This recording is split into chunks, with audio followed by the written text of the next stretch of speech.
Life as a man is exceptionally difficult. I say the most beautiful and the most terrifying thing about being a man is you're born without value. Society doesn't care about you. You're only going to be cared about based on how useful you are. You have the chance to build yourself up and become a superhero if you're prepared to do the hard work and be indefatigable enough to never quit.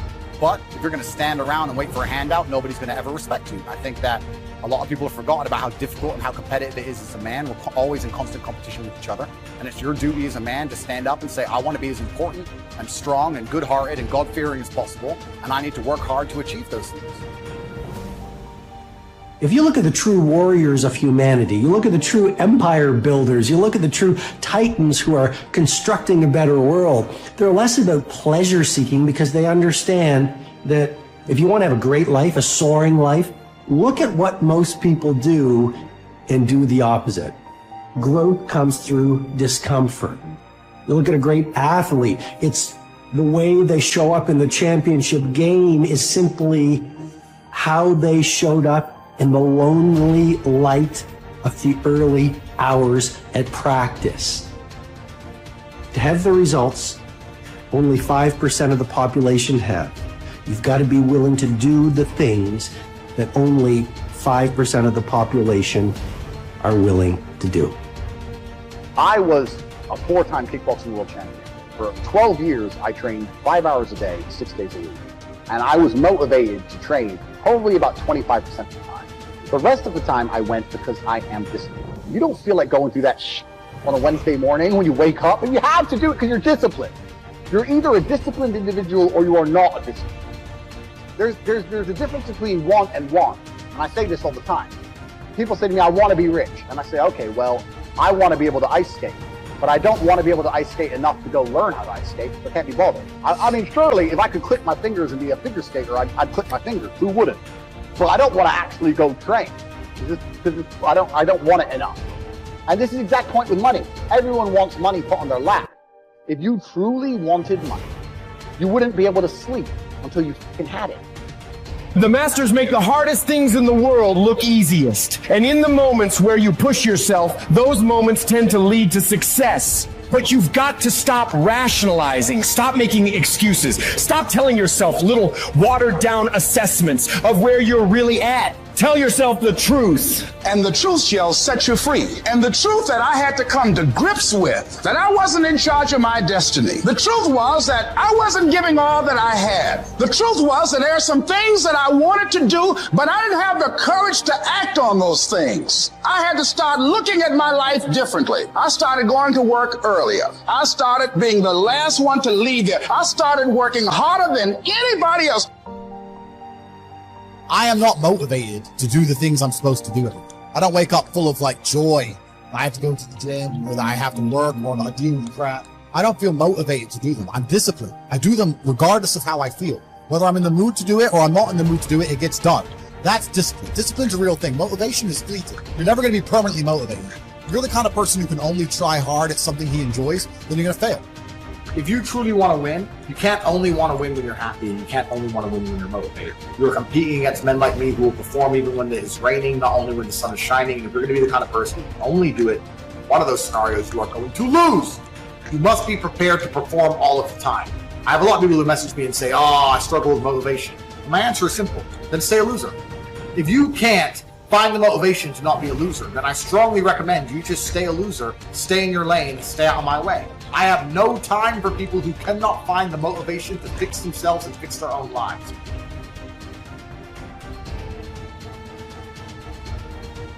If you cannot control your own mind, then you go through life with zero control, zero influence. You can't control anything.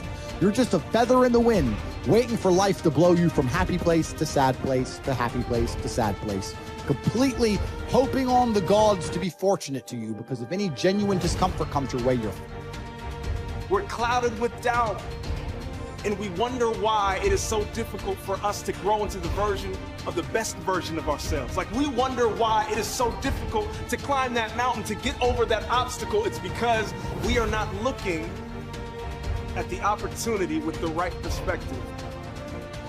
Break the patterns that have been leading your life, but you need to identify what the patterns are. I think sometimes we just aren't even aware It's just a pattern that's running. It's something that's happening. Maybe it's been happening for months or years or decades. We're not even aware. It's just become our identity. So when you identify the negative identity patterns that are holding you back, that's the first step. And you can start to really shift and replace it with a new identity, a new pattern that you can implement. What you do is you pick up your past and you embrace it. You understand it, you accept it, as I had to go through these things that I had to go through in order for me to get to this place today. And the evidence for that is that I did. You don't need any more evidence. You did. And then you toss it. You toss it. You embrace it and you toss it. And you merge into the now by giving up your attachment. Before you can do something, you first must be something. So you've got to be it intellectually. You've got to be it emotionally. That's like Solomon says, as a person believes in their heart, the emotional man. Well, it's only a period of time then until it manifests physically. That's one of the first laws of the universe, is the perpetual transmutation of energy. Energy is moving into form, always. To form, moving into form, through form, back into form again. So we cause it all to happen the way we think and the way we stay locked into ideas. I don't think greatness is something you're born with, some mysterious power bestowed upon us by God. It's something that truly exists in everyone. I look at it as a superpower we all have, buried deep inside us. This tiny diamond surrounded by layers and layers of rock, the hardest rock in the universe. And every time you do something good, a piece of that rock breaks away. We control where awareness goes, we're controlling where energy is flowing. And if we're controlling where energy is flowing, we're controlling what's manifesting in our life. All I need to do is control where my awareness goes. And if I can control where my awareness goes, I can control where my energy is flowing. And if I can control where my energy is flowing, I can control what is manifesting in my life. Every single person that wins big, every single person that you look at, every single person that you're inspired by, every single person that you aspire to be like, they only have one plan, and that is they are going to win or they are going to die trying. You can make your dream into a reality, but it will only take one person to believe that it's possible. It will only take one person to put in the work. That person is you. If you're sitting down and you start thinking about some future worst case scenario that you're conjuring up in your mind, and you begin to feel the emotion of that event, your body doesn't know the difference between the event that's taking place in your world, outer world, and what you're creating by emotion or thought alone. So most people then, they're constantly reaffirming their emotional states. So when it comes time to give up that emotion, they can say, I really want to do it. But really the body is stronger than the mind because it's been conditioned that way. So the servant now has become the master. And the person all of a sudden, once they step into that unknown, they'd rather feel guilt and suffering because at least they can predict it. Being in the unknown is a scary place for most people because the unknown is uncertain. And people say to me, well, I can't predict my future. I'm in the unknown, and I always say the best way to predict your future is to create it. Not from the known, but from the unknown. What thoughts do you want to fire and wire in your brain? What behaviors do you want to demonstrate in one day? The act of rehearsing them mentally, closing your eyes, and rehearsing the action. The rehearsing the reaction of what you want? Or the action the action of what you want. By closing your eyes and mentally rehearsing some action. If you're truly present, the brain does not know the difference between what you're imaging and what you're experiencing in 3D world. So then you begin to install the neurological hardware in your brain to look like the event has already occurred. Now, your brain is no longer a record of the past. Now it's a map to the future. And if you keep doing it, priming it that way, the hardware becomes a software program. The law of expectation says that your expectations tend to become your own self-fulfilling prophecies. In other words, what you expect to happen usually does. And if your expectations are based on false information, so you have false expectations, that's what will happen anyway. For instance, your expectations could be that you are destined to have an extraordinary life and be extremely successful. is that no matter what happens, it's all part of a learning process that is leading you inevitably to great success, happiness, and accomplishment. And if you absolutely expect that to be true, if that's your fundamental belief, then over time that will become true. You'll be able to throw off the ups and downs of life. You'll be able to ignore the negative influences around you. If you confidently expect to be a great success, then by gum, you sure will be. No matter what people tell you, you just say, well, it'll be all right. Everything will work out fine. And we know that an attitude of confident expectation is a hallmark of highly successful people. They just expect to succeed more than they fail. They expect to be liked by others more often than they're disliked. They expect to learn from every difficulty that they have. They expect to keep making progress. They just confidently expect it. And surprise, surprise, your expectations affect your realities. What you experience on the outside is determined by how you think on the inside. As they say, you are not what you think you are, but what you think you are.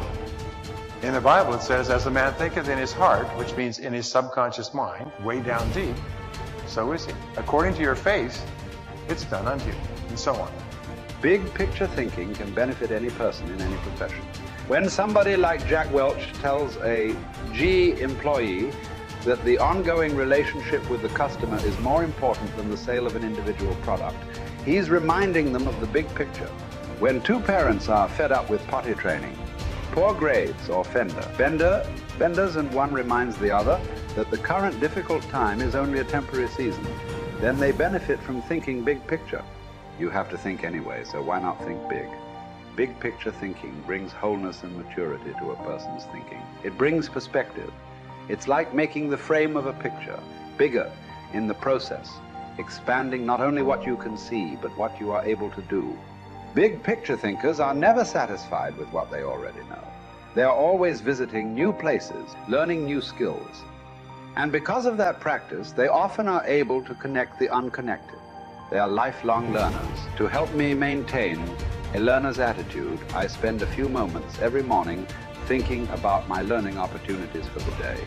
As I review my calendar and to-do list, knowing whom I will meet that day, what I will read, which meetings I will attend, I note where I am most likely to learn something. Then I mentally cue myself to look attentively for something that will improve me in that situation. If you desire to keep learning, I want to encourage you to examine your day and look for opportunities to learn. Writer Henry David Thoreau wrote, "Many an object is not seen, though it falls within the range of our visual ray, because it does not come within the range of our intellectual ray." Who you are determines what you see and how you think. Big picture thinkers realize there is a world out there besides their own, and they make an effort to get outside of themselves and see other people's worlds through their eyes. It's hard to see the picture while inside the frame. To see how others see, you must first find out how they think. Becoming a good listener certainly helps with that. So does getting over your personal agenda and trying to take the other person's perspective.